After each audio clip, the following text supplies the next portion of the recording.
سلطان احمد اول کا دور حکومت 1603 عیسوی سے شروع ہوتا ہے اور 1617 عیسوی پر اختتام پذیر ہوتا ہے۔ اپنے والد کی وفات کے بعد اس وقت تخت نشین ہوئے جبکہ عمر صرف 14 برس تھی۔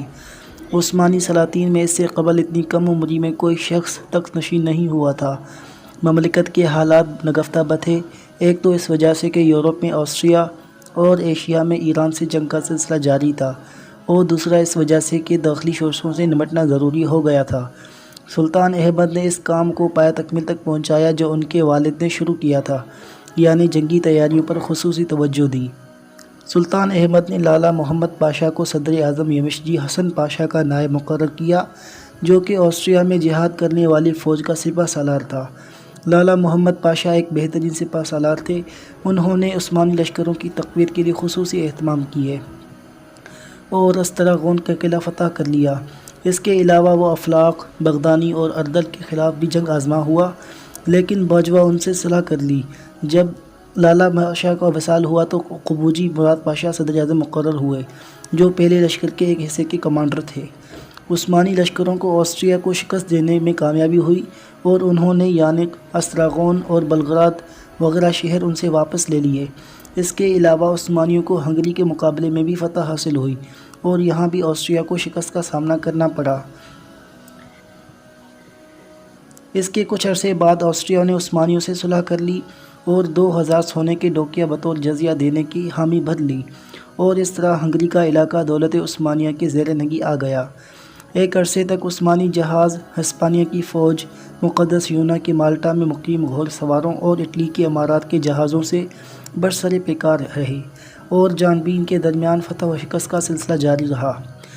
دولت عثمانیہ نے فرانس کو کئی مراعات دینے کا اعلان کیا، اسی طرح انگلستان کو بھی نئی مراعات دی گئیں۔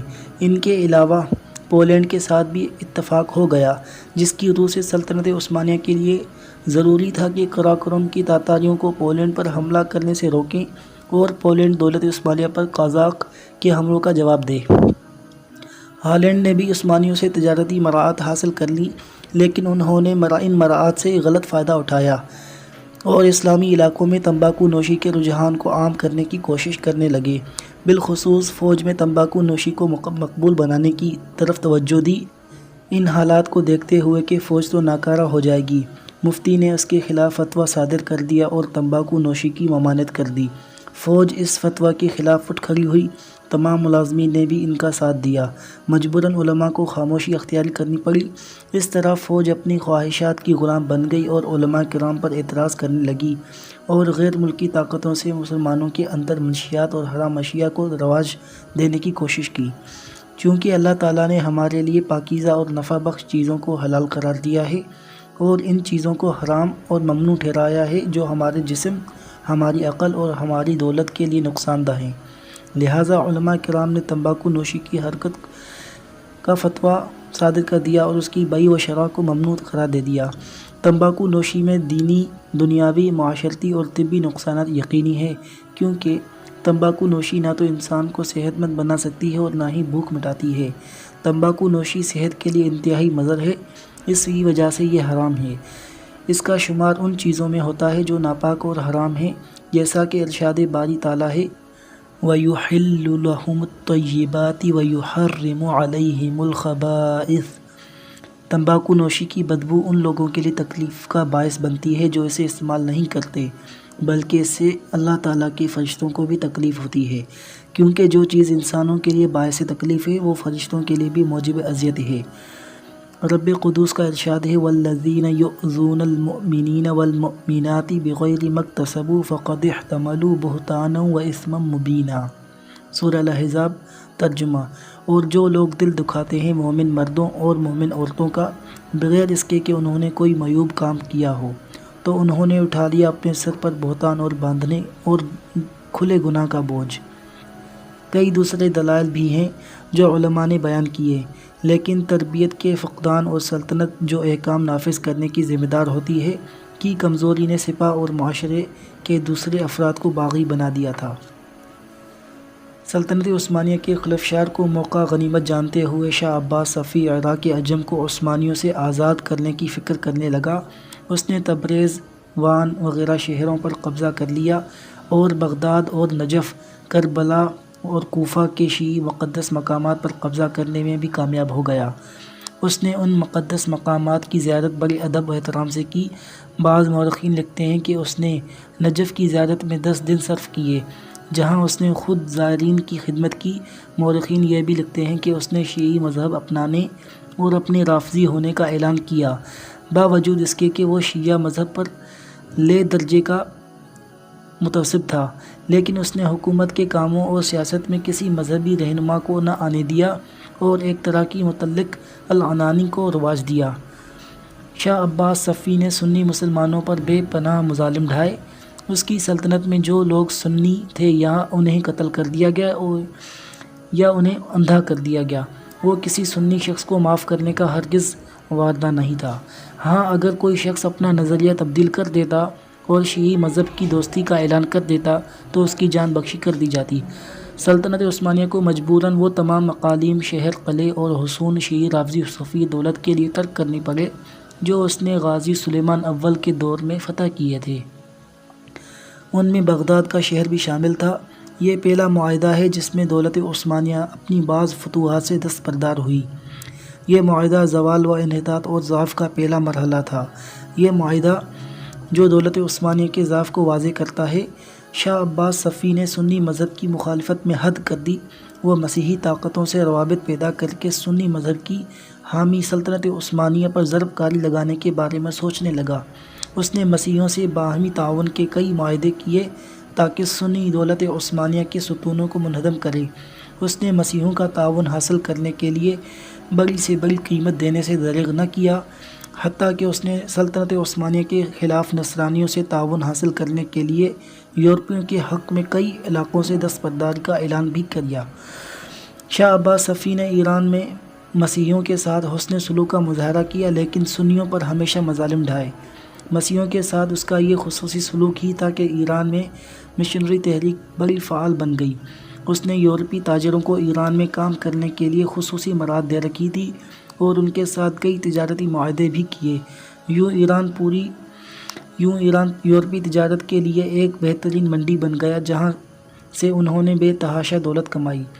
مسیحیوں کے ساتھ اس کی رواداری اس حد تک پہنچ گئی کہ 1598 عیسوی میں اس نے احکامات جاری کیے کہ مسیحیوں سے کسی قسم کا تعرض نہ کیا جائے۔ وہ سلطنت صفویہ کے علاقے میں جہاں چاہیں آزادی سے گھومیں پھریں اور انہیں ہر طرح کی آزادی ہے۔ دولت صفویہ کے فرما روا شاہ عباس نے جو شاہی حکم نامہ جاری کیا تھا، اس میں یہ بھی مذکور ہے کہ آج سے مسیحی ملک کے شہریوں اور مسیحی دین رکھنے والے لوگوں کو اجازت ہے کہ وہ ہمارے وطن میں جہاں آنا چاہیں آ سکتے ہیں۔ کسی شخص کو کسی حالت میں اجازت نہیں کہ وہ ان کی اہانت کا ارتکاب کرے۔ اس بات کے پیش نظر ہمارے اور مسیحی ملوک کے درمیان محبت و پیار کے تعلقات ہیں۔ مسیحی تاجروں کو ایران کے طول و عرض میں آنے جانے کی مکمل آزادی دی جاتی ہے۔ وہ ایران کے جس علاقے میں اپنی تجارتی سرگرمیاں جاری رکھنا چاہیں رکھ سکتے ہیں۔ انہیں کسی شخص کی طرف سے کسی قسم کی تکلیف نہیں پہنچنے گی، خواہ وہ حاکم ہو، امیر ہو، فوجی سپہ سالار ہو، ملازم ہو یا عام شہری۔ یہ لوگ یہاں جتنا بھی مال لائیں اس پر کسی قسم کی کسٹم ڈیوٹی نہیں لی جائے گی۔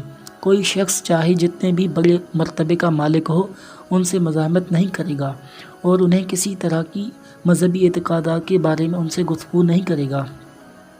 شاہ عباس صفوی مسیحیوں سے انتہائی دوستانہ مراسم رکھتا تھا، ان کے ساتھ بیٹھ کر شراب پیتا تھا اور ان کی عیدوں میں شریک ہوتا تھا۔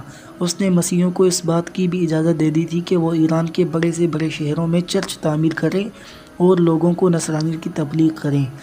مسیحیوں کے ساتھ اس قدر رفیازی اور حسن سلوک در حقیقت دولت عثمانیہ جو مذہباً سنی تھی سے پرخاش کا نتیجہ تھا۔ دشمنان اسلام وہ جو بھی ہوں اور جہاں بھی ہوں کی تاریخ سنی مسلمانوں اور ان کی بابرکت سلطنت کے ساتھ بغض و عداوت کے واقعات سے بھری پڑی ہے۔ یہ دشمنی ان سیاسی نعروں میں ہمیشہ عیاں ہوتی رہی ہے جو وقتاً فوقتاً لگاتے رہے ہیں۔ سلطان احمد اول کے دور حکومت میں بعض ایسی داخلی شوشیں ظہور پذیر ہوئیں جن کا مقصد اس عظیم سلطنت کے وجود کو صفحہ ہستی سے مٹانا تھا۔ مثلاً جان بولاد کی تحریک، والی انقرہ قلندر اوغلو کی تحریک اور فخر الدین رضوی کی تحریک، جس کے دادا کا نام بھی فخر الدین تھا۔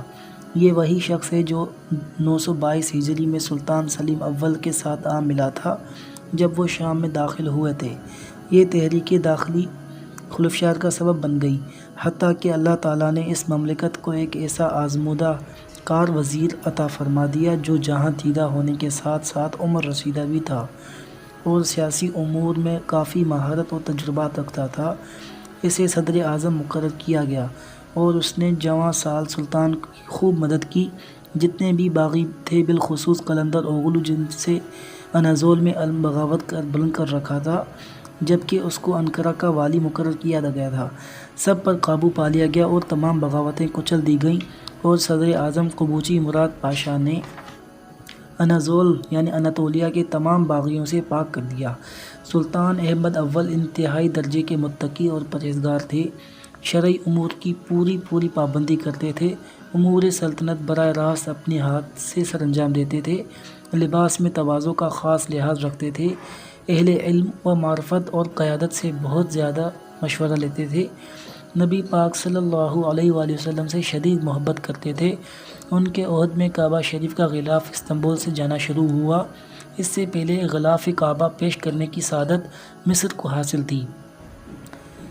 آپ 1617 عیسوی میں فوت ہوئے اور جامع مسجد سلطان احمد کے قریب دفن ہوئے۔ سلطان ان اشعار کو ہمیشہ لکھ کر اپنے نامے میں سر پر رکھتا تھا: میں چاہتا ہوں کہ نبی عالی مقام صلی اللہ علیہ وآلہ وسلم کے نالین پاک کی تصویر ہمیشہ اپنے سر پر سجا رکھوں۔ نبی پاک صلی اللہ علیہ وآلہ وسلم جو انبیاء کے سردار ہیں، گلشن نبوت کے گل سرسبد ہیں، اے احمدان مقدس قدموں کو ان کے ایک لمحے کے لیے بھی اپنے سے جدا نہ کرو اور اس گل سرسبد کے قدموں کی خاک کو ہمیشہ اپنے چہرے کے لیے غازہ بنائے رکھ۔